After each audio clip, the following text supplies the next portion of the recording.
All right, group identity. Think about the groups that you are a member of. So someone asks you about yourself. Do you ever mention those groups? You probably have at some point. It's because part of your identity is tied up into the groups that you are a member of. Social identity. This is the way we define ourselves in terms of our group membership. So it could be your political affiliation, maybe the church that you go to, the country that you're from, your ethnicity. Related to this, it's called social identity theory, essentially that we want to feel good about ourselves and the groups that we belong to. So these groups, we like to think of them as the in-group, our group, basically a group that is special compared to the other groups, which are called the out groups. So you're in the in-group, the other people, they are in the out groups. When we do this, we begin to see differences between the groups more than we see the similarities. And we begin to see out-group members as homogeneous, meaning that they're all the same. There's no variation among them. They're just all the others. Us versus them. There's a lot of research, if you're interested in this, that you could look up on PsycInfo. Ethocentrism is a particular type of in-group / out-group distinction. So you favor your own ethnic group over all other ethnic groups. And ethocentrism encourages in-group, out-group conflict. Not only are the other groups different, they are worse than our group. Obviously, related to this is going to be prejudice. This is defined as a negative attitude towards an individual because of their membership in a group. This can be based on ethnicity, sex, religion, age, etc. There's tons of research in social psychology with prejudice. A couple of examples, famous ones. Researchers, they sent out 5,000 resumes in response to these job ads that were posted in Chicago and Boston. These resumes were identical, except for the name of the person applying for the job. Half of them were a stereotypical white name and half were a stereotypical black name. So a couple examples they had. For a white name, they had Brad. For a black name, they had Kareem. Who got the calls back from those employers? The stereotypical white-sounding names were 50% more likely to be called for an interview. Here's the kicker. The employer, the person in charge of calling them back, they might not even be aware that they have this bias. And that's the difference between explicit and implicit racism. Most people understand today that racism is socially unacceptable, so they don't admit to it.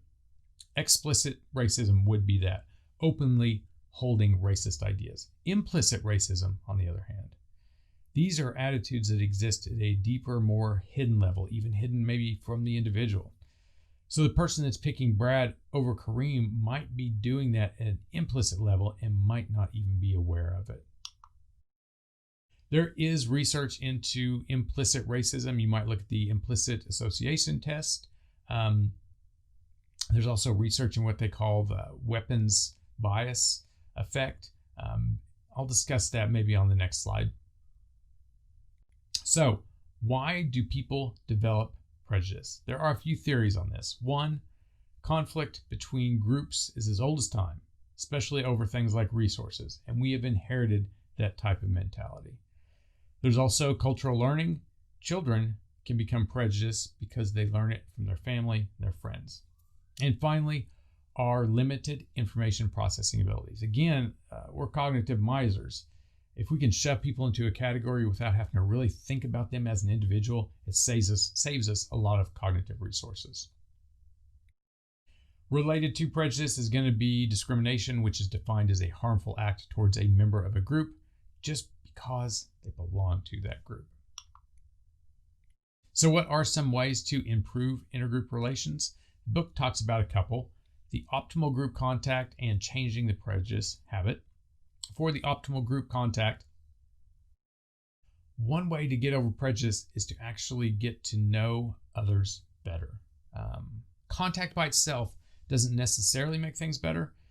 Just for example, just because you work with people from the other group doesn't mean you're not still going to be prejudiced against them. Contact that is likely to reduce prejudice is when it's in a task-oriented cooperation. So working together basically towards a shared goal. The classic study on this is Sharif's Robbers Cave study. What they did, they were at a summer camp. they assigned 11-year-old boys into these two different competitive groups. There was the Eagles and there was the Snakes. And they played, football, baseball, tug of war against each other. Almost immediately, the members expressed negative opinions about the other group. And so what the researchers did then is, after they played all these games against each other, is then they gave the groups a common task to repair the camp's water supply. And after that, the participants no longer had that, not as much anyways, a negative attitude towards the other group members.